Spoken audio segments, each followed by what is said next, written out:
All right, folks, thanks for showing up today. We're going to open up the press conference. Front row middle, Dave Biddle, 24/7 Sports. Third down conversions have been a little bit of an issue so far this year. Small sample size. What are you seeing on third down conversions? That's not what I was expecting you to ask, but I'll start with that one. I was ready. I had it right here. Dave Biddle. Who's the starting quarterback? Okay, gonna have to move that one down, Dave. Third down. We found ourselves this year so far in some 3rd and 2s and 3rd and 3s that we haven't converted on offense. And we got to get fixed. We got to do a better job of that. We're just been in some situations where we haven't executed very well. In those situations, we expect to. And 3rd and long, 3rd and extra long, different story. But 3rd and medium, 3rd and short, we got to keep drives going. Are we doing 2 questions? Yeah. So after reviewing the film, we decided that Kyle's going to be the starter, and that make that distinction. We still plan on playing Devin, but we feel like Kyle has really stepped up to and deserves to be the starter. So we're going to go ahead and make that distinction. All right, 4th row right, Cameron T. Robinson, the Athletic. Brian, when you looked at the film, what stood out about Kyle for you to make that decision? Yeah, just the overall consistency that I think he's been playing with. He made some nice throws. He kept the offense going. He came out of the gates playing efficient football, and that's what we're going to look for moving forward. But I would just say overall consistency. Sometimes the outside narrative is that it's just Youngstown State, but when you have a quarterback who's making his career start, seeing even just incremental progress, right. What does that do for his confidence? Yeah, I think it's building. You can see, I think, regardless of the opponent, when you play in Ohio Stadium and you get your second start, you have to see how people are going to react. I thought he was much more poised in this game than the first one, and I think that's natural. So again, we'll see if we can build on that. But like you said, bigger challenges ahead. All right, Adam King, WBNS.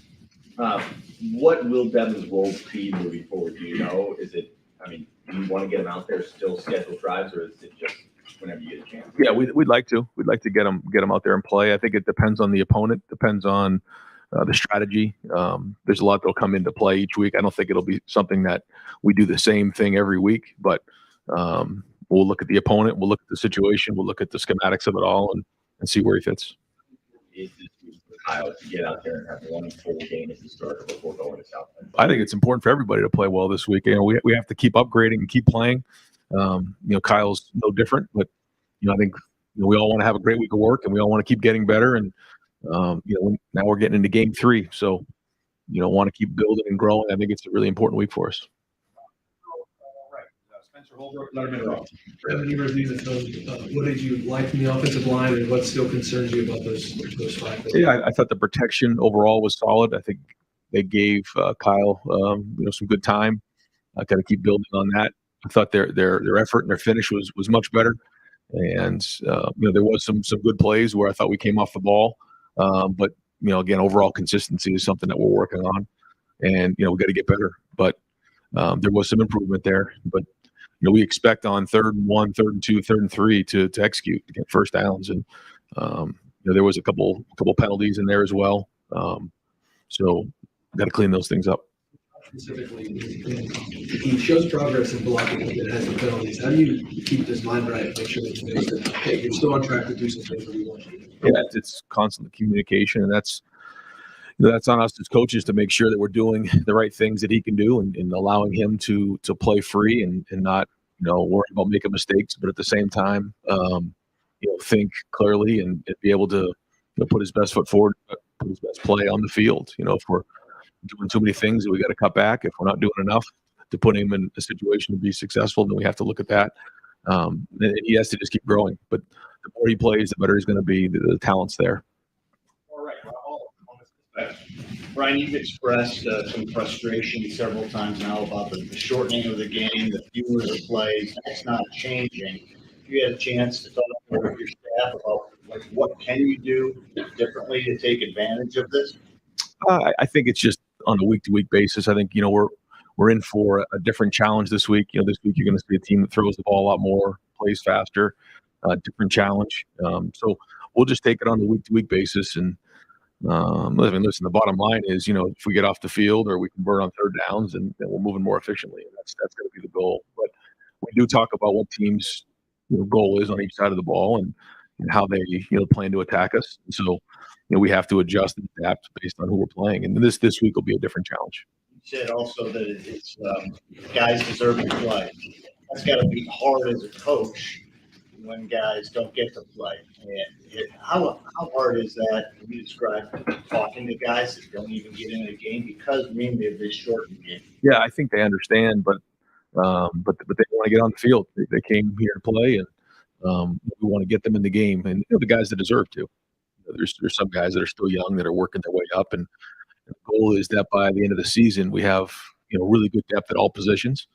And so that's where the growth during the season and the work that we have to put in. We're going to be a lot different team now than we are in a couple of weeks, and vice versa. So, I think that it's going to be important to try to get as many guys in the game as we can. But at the same time, we got to get the guys who are starters and the first string guys in there to get enough reps to continue to build. Brian, is there anything that can make an offensive line sort of more adept to zone schemes versus gap schemes or vice versa? And have you observed anything about your line relative to that in these first two games? Yeah, I think it's a good question. Some teams, like you said, some guys are built more for gap schemes. They're just the size of the guys. Usually the bigger, stronger guys are a little bit more of the gap schemes. More athletic teams usually do a little bit more of the zone schemes. I think our guys can do both. I think they have the size and the athleticism to do both. And when you can change up what you're doing against the defensive line, where one time you're down blocking on them, the next time you're really zone reaching them and creating space, you're putting them in stress. But that's only if we're fitting them up right and we're hitting them right. I do think there was some good hits on Saturday. I do, but not nearly consistent enough. It seemed like compared to the Indiana game, maybe you guys were a little more inside run focused against Youngstown State. Product of the opponent, or are you just trying to work through some stuff? Is that perhaps something you think you guys might do better? What was the thought process? Yeah, once in a while, you got to just say, "Hey, we're gonna run the ball up the middle and make 4 yards, and then do it again." That's part of growing a team and building a team.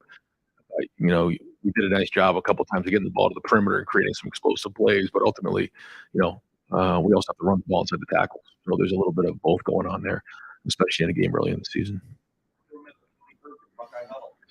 Ryan, in the process of getting your starting quarterback, how much of an impact do you think that has had on third downs and offensive efficiency? The quarterback is a huge part of that. As we know, the quarterback really gets judged on third down in the red zone. Opportunities to throw the ball down the field, play action, to create explosive decision making. But yeah, that's going to be a big part of it, and the timing and all that. But I think that there's been enough this year in that third and medium, 3, 4, 2 that we haven't converted on that we got to help. Is that been more of an offensive line thing, or like? I don't think you can point to one thing, but that's what happens. When you have some inexperience there. It's one thing here, one thing there, and you add those up, then you're not as efficient as you'd like to be. So we've met as a group, we've talked about it, and we're going to try to give them a good plan and go after it again this week. Going back to Rob's question about the clock and the rules, you obviously dealt with similar rules in the NFL. It's been quite a while since you were there, but how much can you draw back on your experiences of being a offensive coordinator, quarterbacks coach, that actually tell it? Yeah, I just think it's a totally different game. Even I threw on a little bit of that Jets game last night and just watched it. It just you break the huddle at 15.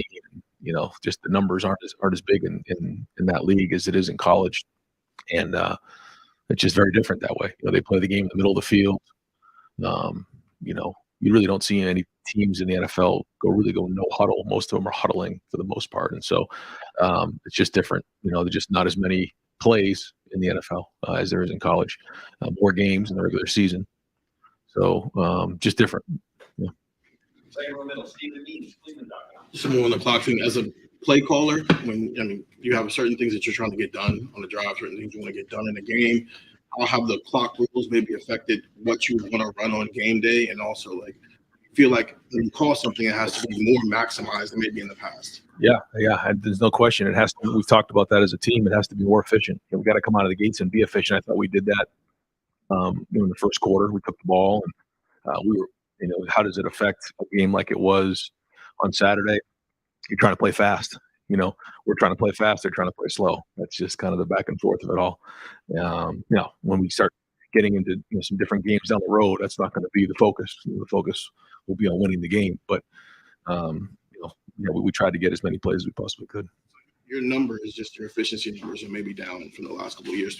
It's only 2 game sample size. I understand that, but is the lack of efficiency just trying to adjust to the clock situation, or is that an execution problem? No, I just think that there's less at bats right now, and it's also based on our opponents and the way that they played the game. It's a little bit probably like playing, some of the service academies. They're running the ball, and that's smart by them. That's good by them. It's just a different style of game. I think about maybe some of the games in the past that we were playing against no huddle teams that threw it sort of like the team that we're going to play this week. So it'll be it'll be a different feel, we think, this week if things go as planned. Ryan, and for 2 games, defensive ends haven't had any sacks. Is there anything you're seeing on film of just why they're not being able to get to the quarterback right now? Again, I think it's just going to be a different situation this week with Western Kentucky. They're going to throw the ball a lot more than our last 2 opponents. And they're going to play fast and try to spread us out. I think they do an excellent job. I mean, it's going to be a big challenge for our defensive line. It's going to be a challenge for our defense. They do a great job on defense and try to change up the looks. So schematically, we'll get stressed out. So this is a good challenge for us, and I think we'll have a better feel about that coming out of this game. What do you think it is for the success of this defense going forward for those guys to be getting pressure? Yeah, everything starts up front on both sides of the ball. And, one of the things that, the defensive line and Larry takes a lot of pride in is getting the pressure on the quarterback. So there's going to be an opportunity this week doing that because of how much they throw the football, and they have a really good quarterback and a really good scheme. So, it goes hand in hand with the coverage. If the coverage is really strong, then, the quarterback has to throw the ball or hold the ball longer. If the coverage is loose, the ball comes out a little sooner, and it's the same thing with the D-line. They have to, rush, if they're not getting to the quarterback, he can hold on to it longer. They have to work together. And so, again, different approach this week than what we've seen in the last couple. Ryan, you talked about some of the ways Western Kentucky is very impressive. Of course, you're not going to overlook a team, but with Notre Dame next week and what this Western team can do, how dangerous are they at this point in your season? Well, I think, for us, we know, areas that we have to improve, and we have some guys that haven't played a whole bunch of football, and then we have, some other guys who really are looking forward to take the next step in their development. So, I don't see it as that at all. We're not there right now. We've got to keep building and growing and in all 3 phases. So I don't see it like that at all. We got a lot of respect for what they do, and watch the way they played Auburn last year, and they'll put stress on us. So we got an opportunity to go out and try to play our best game of the year, and that's really what matters. And then we'll go from there. You don't know much about Western Kentucky. What about head coach Tyson Helton and what they do offensively just really impresses you? Probably that they work off of each other. You can clearly see there's a plan on both sides of the ball and what they want to do. They want to throw it and score a whole bunch of points, and the defense, kind of works with the offense the way that they're set up. So impressed with that. They have an identity. Just to clarify, by naming Kyle the starter, how does that change the practice week? I assume Devin said they were still splitting reps pretty much 50-50 last week. How does that change? And how do you envision that helping Kyle be better? Yeah, well, I think first off, it gives Kyle first off peace of mind that I think he realizes that he is the starter and he's earned that opportunity. Secondly, he will receive more of the reps. Devin will still get reps in practice. He'll get reps with the ones, but Kyle will get a little bit more than he has the last couple of weeks. And I think it's good for the team to have that distinction, to know that Kyle right now is the starter. You said back in spring, maybe even as early as February, when you were talking about this process, that you were looking for a special treat. What's common for a special treat? I mean, I think right now, it would be consistency overall. Just, we've talked about managing the game in terms of making routine plays routinely, not making bad plays worse. And then when you have an opportunity to go make that play on third down in the red zone, we got to go make it. And I think he's starting to learn how that works, how the game works, the preparation, and those type of things. And if we can keep building on that, then I think you'll see more and more play. Accuracy is another thing that he's missed a couple throws, but we see accuracy in him that has a chance to be special as well. Ryan, when you realized or saw the stat sheet, when you saw Travion's carries, what did you think of that? I would love to see him get more touches. Yeah. But then again, when I looked at everybody, I wish they had more. Yeah. When we spent, the first week, like, well, Marvin's got to touch it more. And then week two, now we're talking about Travion. I realize there are a lot of mouths to feed. And then, the efficiency plays into this as well. How much, when you're building or designing a game plan, you have it in your mind, X number of touches for somebody? We try to do, let's look at the schematics of it all and figure out, here's a play that we think we run that it's against this defense, and put it up on the board. And then at the end, we'll say, okay, how is this all shaken out? Is it heavy one side or another? And what we're not going to do is compromise what's best for the team just to make sure that, everyone's touching the ball in a certain game. You saw in the first game, Julian and Cade got a bunch of touches. The next game, Marv got some more. And, that's pretty normal of the way it goes. So, we try to be aware of it, but at the same time, we're not going to let it affect, how we're doing our day-to-day stuff.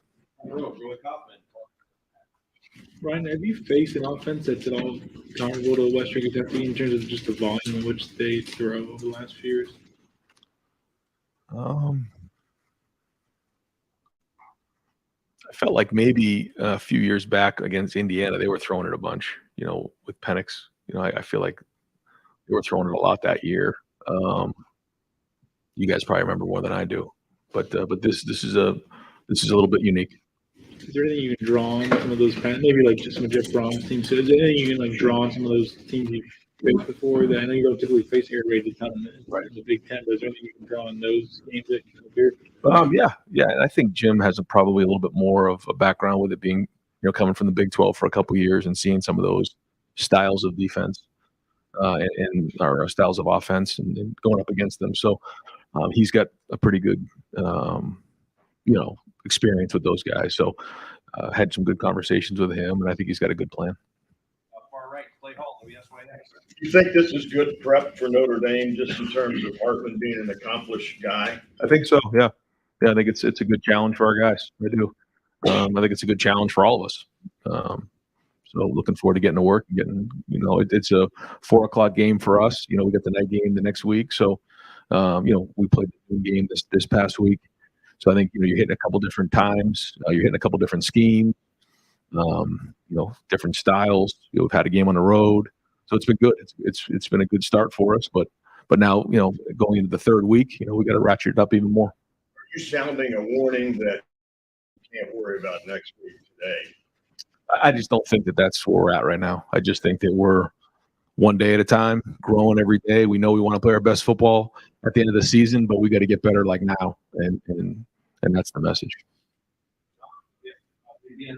Scheduling is tough. And what areas do you want to have you circled this week that you got to be better at?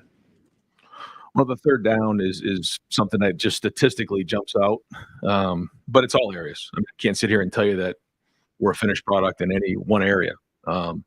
If you name off all the different areas in the team, we're trying to get better. We know that we're not where we need to be, but it's like we said, it was 1.0, 2.0. This is going to be 3.0. This is going to be our third version of ourselves, and it's got to improve because now you're on film for 2 weeks, and teams do a great job, coaches do a great job of scheming you up, and ultimately it comes down to playing really, really hard and competing, and running around and tackling and playing with great emotion.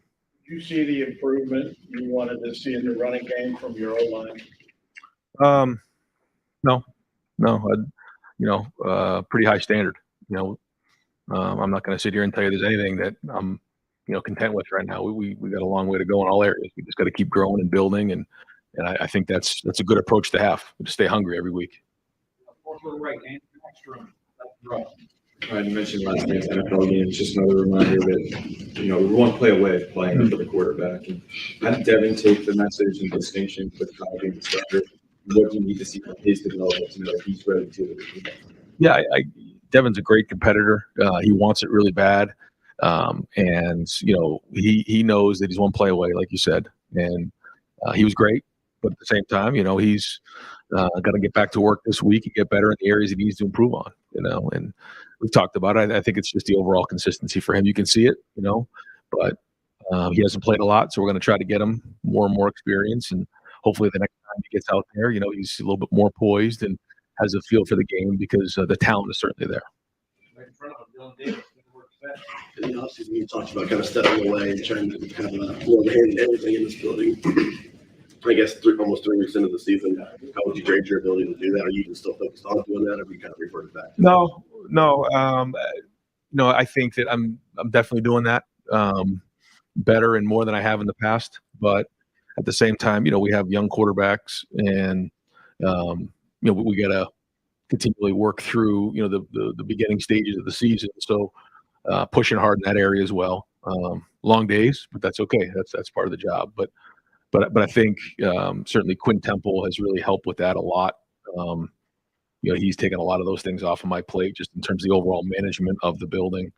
And then, having, Brian and Justin and Joe Philbin and Todd Fitch, try to help out with the offense has done a really good job of helping me in that area as well. I know you said that it would be easy to do in the off season, but it gets kind of harder in the season. I guess does it change at all in these 3 weeks, or Yeah, I think so. I think it's changed a little bit, but at the same time, it's what you got to do to get the job done, and to win games, and a big part of that has been the way we do things on offense. So, going to stick with that, and the more and more the guys can take things and run, the more that I'll delegate. Jim May on 3. Jim May, go. Hey, thanks, Jerry. Ryan, when did the decision hit you that this was the time and the moment? Were you eating dinner, eating breakfast? Were you watching video? I'm talking about naming Kyle the bona fide dude. I felt like it after the game. I just didn't feel like it was the right time until we reviewed the film. But I just felt like after the game, there was just an overall poise and consistency that just I think led us all to think that, okay, Kyle's the guy right now. He seemed to throw the ball with more authority on Saturday. Do you agree with that? I do. Yeah. He had some that came out with a lot more confidence for sure. Yeah. And the sneak peek you've taken, at least at WKU in their offense, Austin Reed, in particular, the quarterback, what jumps out at you about him? The way he led the nation in passing last year, pretty close. Yeah. His story is pretty interesting, where he came from, and just in terms of wasn't a highly recruited guy. He's had to earn everything he's had to get, and that's usually the right recipe for a really good quarterback. But he's accurate. He gets the ball out of his hand. You can tell he's very, very intelligent, has good vision. So really good challenge for our defense this week. I mean, they're going to come after us, and I think for the D line, for the secondary, all of the above schematically. Looking forward to getting it going this week and seeing how it plays out on Saturday.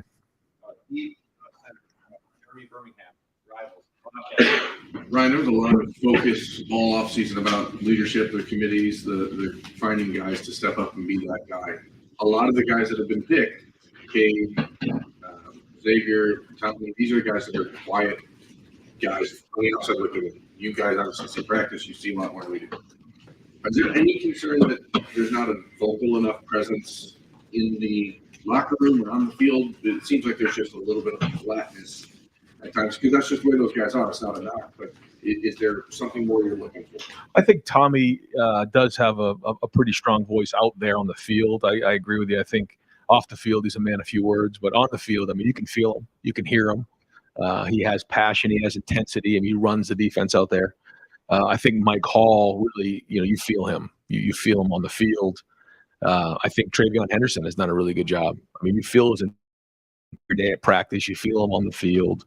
And so that's great. And I think the more some of the other guys, the more that they continue to build confidence this season, you'll start to see that more and more. But it's there. I like the way Cade played in the first game. I like his leadership out there. I think sometimes with the offensive line, you're used to having maybe some older guys there. When you have 3 new starters there, you don't get as strong of leadership because they're still trying to figure it out. I think as they get more and more confident, you'll start to see those guys step up. Feel that like any part of that is based on the early season schedule and maybe not having people looking ahead to something bigger. I mean, these games are hard to get up for everyone, but they are playing football at Ohio State, so you expect that they're out there with the right approach, right? Yeah. I mean, I haven't really felt that, but we'll keep pushing. We know that the challenges are coming, and it's only going to get harder and harder. The intensity is going to have to ratchet up for sure. Ryan, you mentioned Kyle's consistency, obviously, but how much of this decision was wanting to stick with one quarterback so you can maximize the fewer possessions and the fewer plays you do have? I don't know. I didn't really look into it that much, but yeah, I mean, the more we can get those guys out there and the more reps they take, I know the better they're going to get. And so, yeah, I mean, the more he can play, I see it. I saw the progression from week 1 to week 2, and hopefully we'll see the same progression in week 3. Third row middle, Andy Andrews, Left Warriors. I mean, you've been talking a lot about consistency. I guess is that the prevailing message for the team this week, right? How do you build consistency through practice and just how do you work on that? Well, there's a lot that comes with that. There's first off, there's just overall, bringing it every day in terms of your physicality. You have the physical part of it. Just the rest you have and being physical in practice. This is a violent collision sport. It's a combat sport. So, I mean, you got to physically bring it every day, and you have to be felt on the field. That's the first thing. The second thing is mentally, you have to prepare at a high level. It's like taking a test every day at practice. And, if you're not prepared mentally to go out in the field and, utilize the techniques and the tools or execute the scheme, then, you're not going to be consistent. And then part of that is like the soul and the spirit of it all is just the overall, like, I got to bring this thing because, we're competing at the highest level there is in all of sports right now. And so those are the 3 areas where you have to bring it every day. And, we want more consistency in that area. Now, that's not unique to this team, but that is a message. Right behind him, Brendan Doolittle, Buckeyes, come on. Sports Illustrated. Oh, that thing. That's hilarious. Well, you didn't want me to say what I was saying. We did. You almost, yeah. Well, that's because that was, yeah. Okay. Ryan, you were pretty straightforward with us after Indiana when we were talking to you about success. You said, hey, 250 on the ground, 300 through the air, want to score 50 points. Like, that's kind of how you define it.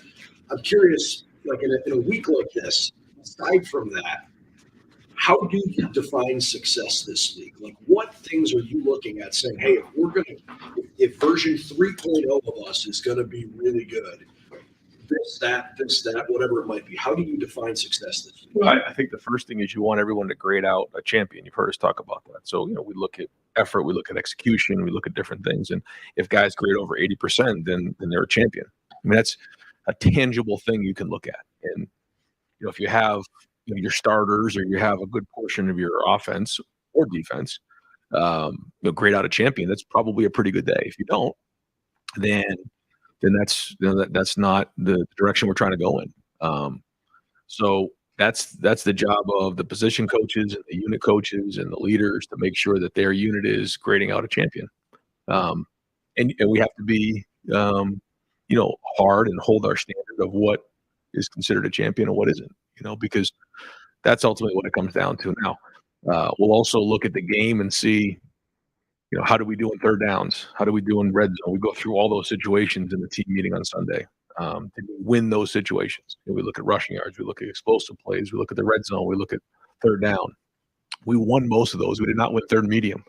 So that's an area we need to see an improvement in. But so, I mean, those really, if you say tangibly, what are the things? The champions, and then did we win the situations? I asked you last week about receivers in the blocking game, and there was one play in particular that sprung a mecca for a touchdown where it looked like 2 receivers blocked 3 guys to the ground. Are those the kinds of things that you guys show in film sessions that hopefully inspire the rest of the team? You see receivers doing stuff like that? Yeah, and we show the good ones, and we show the ones that we need to improve on.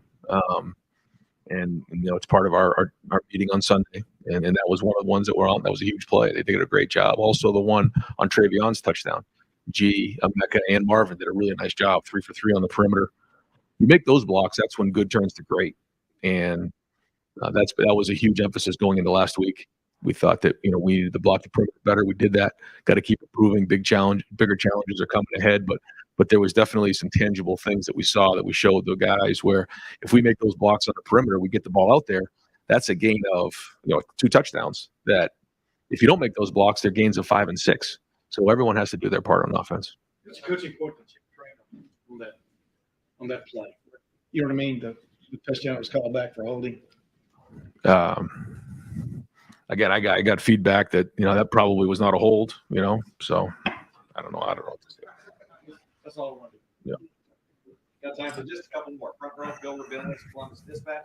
This is not my question, but the way you answered that, you're getting a lot of those, aren't you? After the fact questions. Yeah. I mean, I guess it's part of the game. We'll worry about just getting our hands tighter and inside and doing a better job on third down. My question. Kyle is a pretty flat line, even keel kind of guy. What was his reaction when you told him after all these months? Kyle, like you said, is not someone that shows a ton of emotion all the time. He's excited, but he wasn't exactly jumping on the table when he asked me. I think that was more of a confirmation. I think he felt like the time was right, and I think he was right about that. This morning. Yeah. And you mentioned peace of mind for him. How much is peace of mind for you that you don't have to think about this anymore? We got our guy. We got West Kentucky, which will be a challenge. We got Notre Dame and the Big Ten. We needed to have this done by now. Yeah, I guess it's one less thing. Still got a lot of other things to worry about, but yeah, I mean, I think it's played itself out. I think if we sat here 2 weeks ago, we said, we'll get a chance in 2 weeks to at least have 2 games to look at and see where it's at. And I think that's kind of how it went. You never know how it's going to go, right? It could go a million different ways. You even look at how the game went last night. I mean, unbelievable. But so you don't know. You don't have a crystal ball. But here we are. I think it's played out the way. And then there's also practice, and we've seen enough in practice to lead us to believe that this is the right thing to do. Final question, second row, Doug Lindbergh, Kings of Columbus. Well, I guess Western Kentucky's maybe not pure air raid anymore, but it's on the tree, I guess, right? Sure. Have you studied air raid much, dabbled in it? Have you ever thought of instituting it more into what you do, or how much have you? What do you think of that philosophy? It's an identity. It is. There's pluses and minuses to everything. And they do a great job of creating space and getting the ball out of their hand quickly and wide receiver screens and the throws off of them. And they're creative about some of their trick things that they do. And so we got to be on our game. They're going to challenge us. But yeah, we look at everybody. I mean, I probably look at too many people, but always looking for great ideas of how teams attack others. But ultimately, you have to get back to what your identity is, and so there's certain things that are trends in different leagues, and certainly in the Big Ten, there's things that and teams and weather and just different things you have to consider. And I know offensively you want to be efficient and explosive, right? Yeah. That's a given. But that slider, right? Is it right in the middle all the time? We want to be efficient and explosive, or philosophically, is there a way that you lean? Or does that change with your quarterback, with your players, with your team? In the game. Yeah. I think all those things you have to consider for sure. Every opponent's different, every situation's different. There's a lot of things to consider. And those are the decisions you try to do the best you can to put your team in the best situation, ultimately to reach your goals. Sometimes it may not be the best thing at the time or seem that way, but you try to do everything you can. And it's our job as coaches to do that. And sometimes you want to see how certain guys are responding. Sometimes you want to see, give somebody an opportunity to prove in a game that they can or they can't. Sometimes, you have to be a little bit stubborn in certain areas to find out. And sometimes it's exciting, sometimes disappointing. But that's part of building a team and building an offense and figuring out what you can and can't do. Because like we said, going into week 1 and week 2, you make assumptions. Some assumptions are proven to be true, other assumptions are proven to be wrong, and then you keep building from there. Coach, thank you very much. Thanks, guys. Thanks, Ryan.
All right, guys, we'll start with Coach Knowles.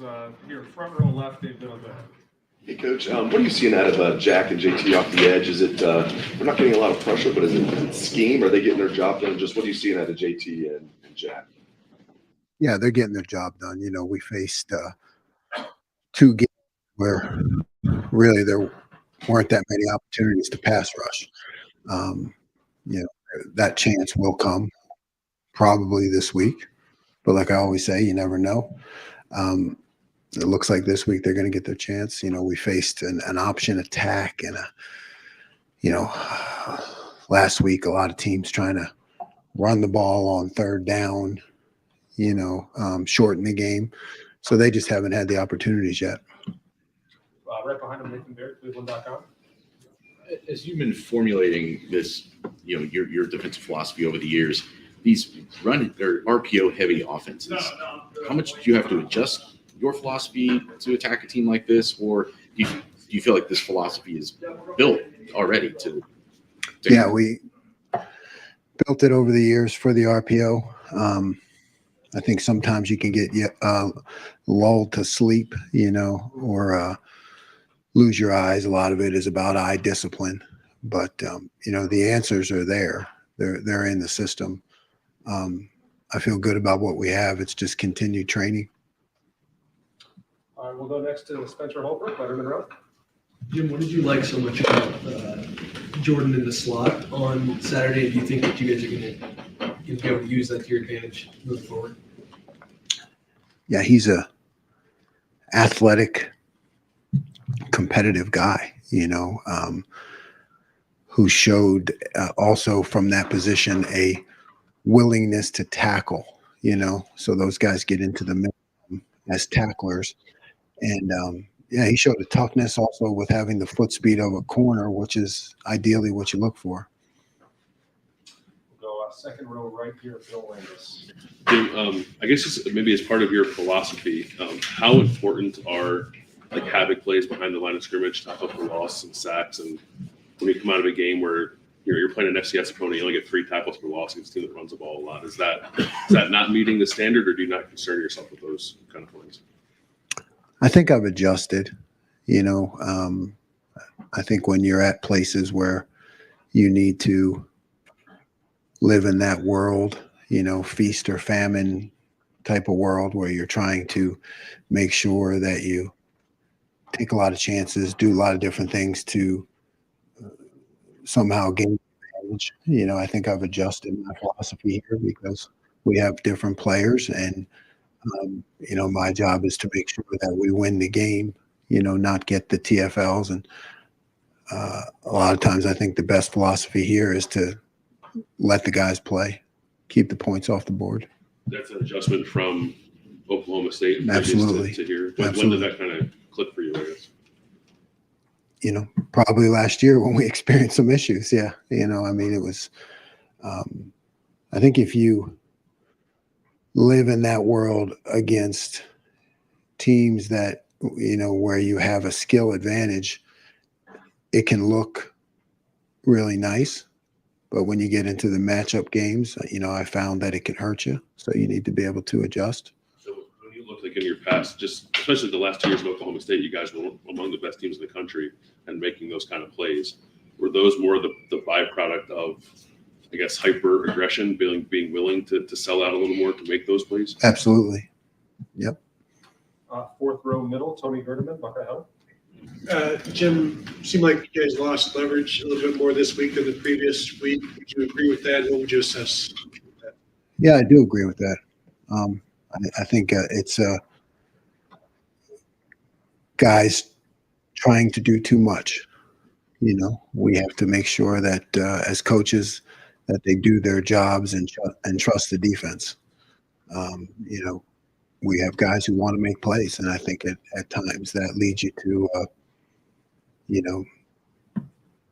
putting your eyes in the wrong place. I just wonder, was that when they did it so well the week before against an offense they weren't expecting to see, and then you see an offense you're expecting to see. Yeah.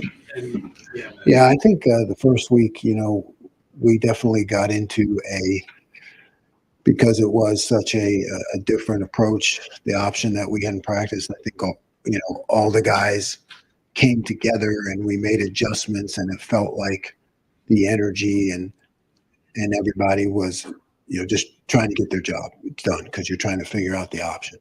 There was a hyper focus on that. And then this week, I think guys just trying to do too much. Go right here in the front, Austin Ward. Jim, did you find yourself blitzing on Saturday more than you expected to?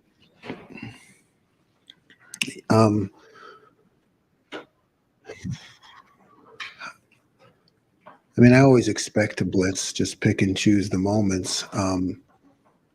Probably, when the first drive went south, I pulled it out to try to create that aggression, try to get us back in front of the sticks.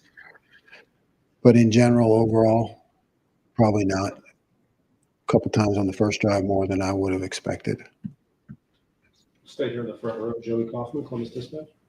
Jim, how does Western Kentucky's air raid, if you will, compare to some of the teams you face in the Big 12 with the emphasis to put on the passing game, and is there anything you can draw from those matchups? Absolutely. They're, very similar to a Big 12 type of offense. They'll throw the ball down the field to get you running on the perimeter, trying to tire out your defensive linemen, get you moving sideways in order to then go up top, create eye violations.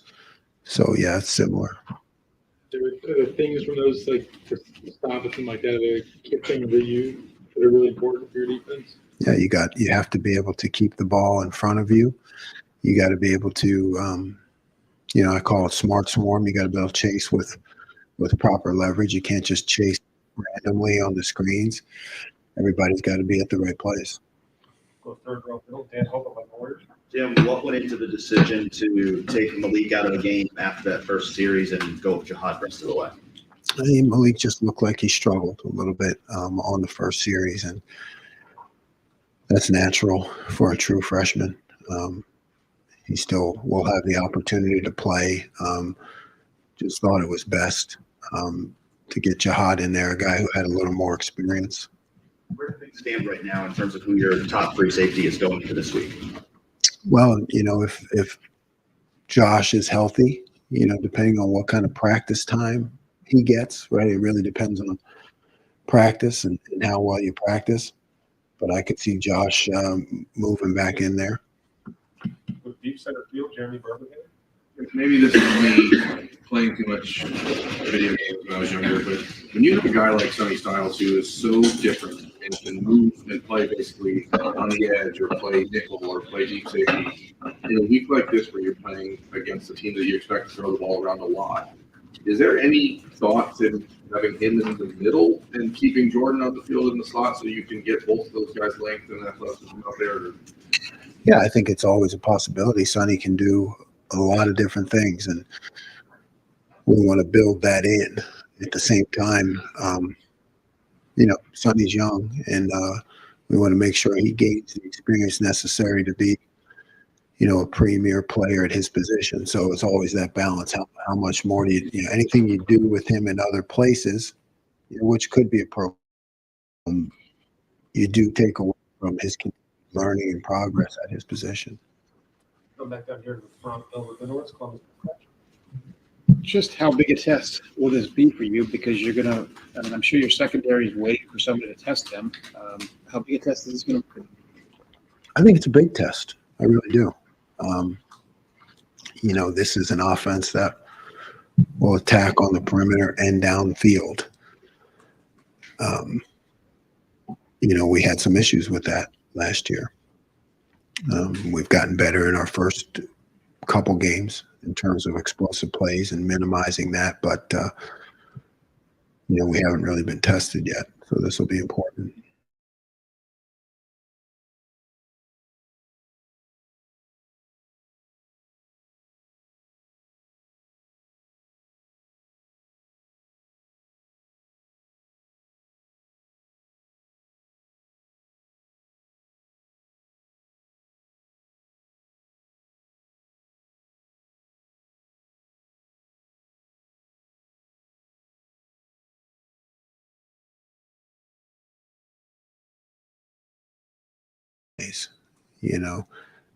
So those were still wins, but it was always on my mind. And then it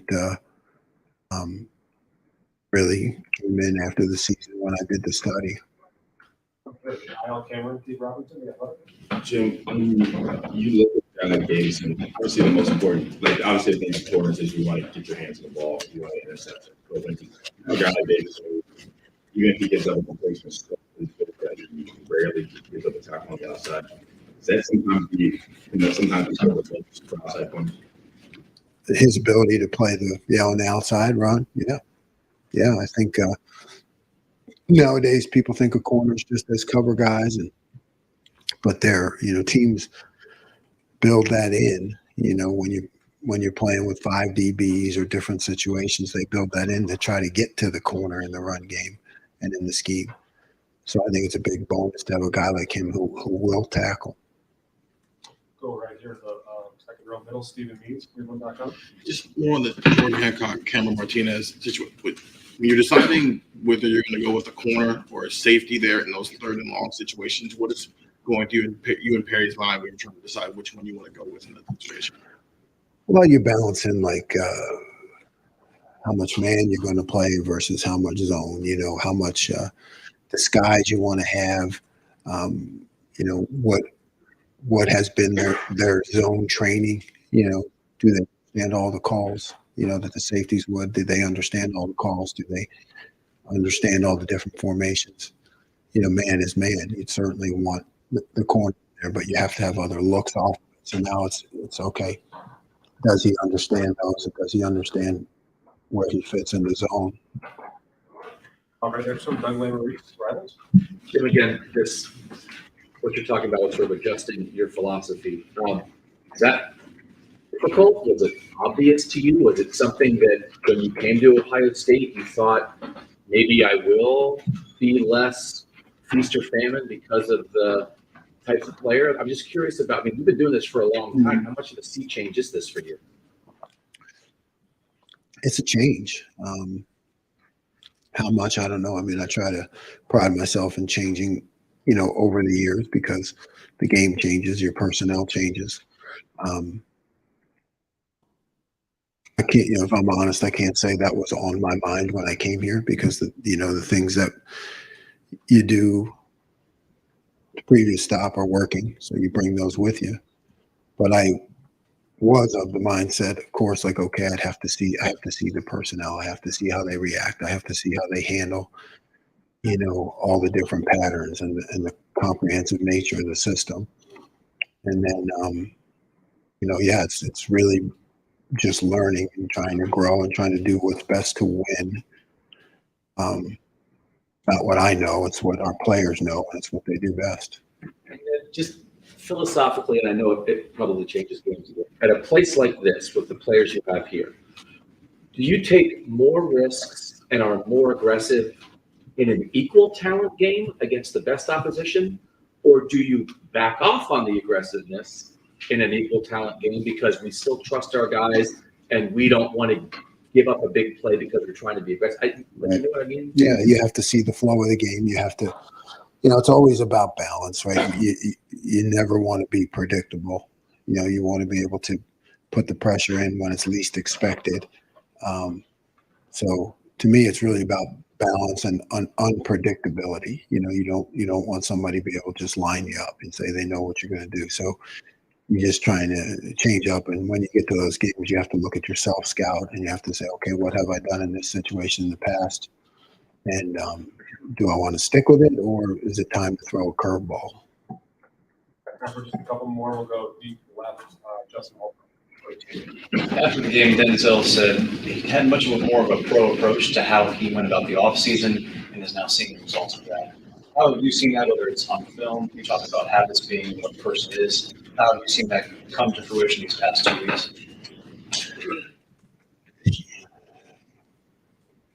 Everything you see in the game, you see in practice, right? Otherwise you're not doing a good job as a coach. So yeah, I've seen it starting last spring from him, just his demeanor, his attitude, the way he takes care of his body,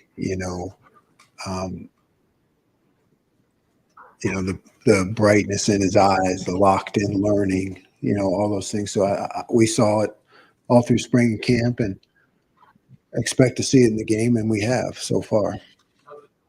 For a player who had the up and down season he had last year, to have that reflection and talk to himself a lot, he said that, and to go from that to where he is now and learn from those moments and not let it get too far down. It's difficult, right? It's difficult for all of us to change. It's difficult for all of us to be introspective and realize where maybe you can do better. So, and imagine it's even more difficult for a young person under the spotlight of a top 5 program and the pressure that he gets to be able to sit back and look at that. So I give him a lot of credit. Over here, Matt Parker. Andy. Andy. Hi, Andy. So going back to Dave's, you talk about being aggressive or not aggressive. He's given up 8 catches the first 2 weeks. Do you rather him keep those in front of him because he doesn't give up any yards after the catch? Are you okay with that, or do you want him to be more aggressive in Sunday starting? More aggressive. Stay aggressive. Keep throwing punches. Don't change. Don't back off. Keep fighting. He's doing a good job. Fifth row middle, Patrick Mark. Jim, Ryan's talked to us quite a bit about the clock rules and fewer possessions, things like that. How much has that been a conversation with the defensive side of the ball, and maybe what you guys can do to get the ball back to the offense to kind of help alleviate some of those issues? Definitely after this game. I thought our third down production was not good enough. So we have to it's one of those things you always emphasize, the third down. And now you get to show your players how important it is and how you give up a couple third downs, but they don't score. Ultimately, that's a check. But we're at Ohio State. We need a check plus, Check plus means get the damn ball back, and we need to do a better job of that. We'll wrap it up right next to him with Brandon Mueller. Couple quick things. Does Austin Reed remind you of anybody that you've played against in the past? Against a lot of good players. He looks like all the rest of them. Yeah, absolutely. Absolutely. Arvell Reese, been rough this weekend. Is he okay? He's okay. I don't know his status for this week, but he's okay. For the first couple of games, you're fairly happy with just general bumps and bruises and things, but you guys feel like you're fairly healthy outside of the injury for Josh? Yeah, I mean, I think in general we're doing okay health wise. Sorry, we got one more down here today. Yeah. Austin Reed, what just jumps out at you about him, Jim, as you watch him play their quarterback? I mean, obviously led the nation in passing last year and stuff. What just jumps out at you?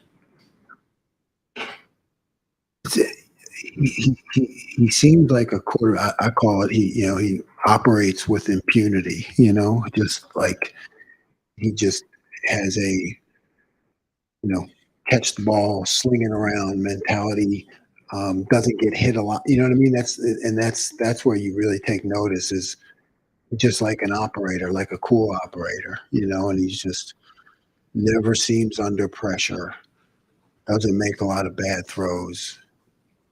Just slings it with a purpose, like knows where he's going, doesn't get caught off guard too much.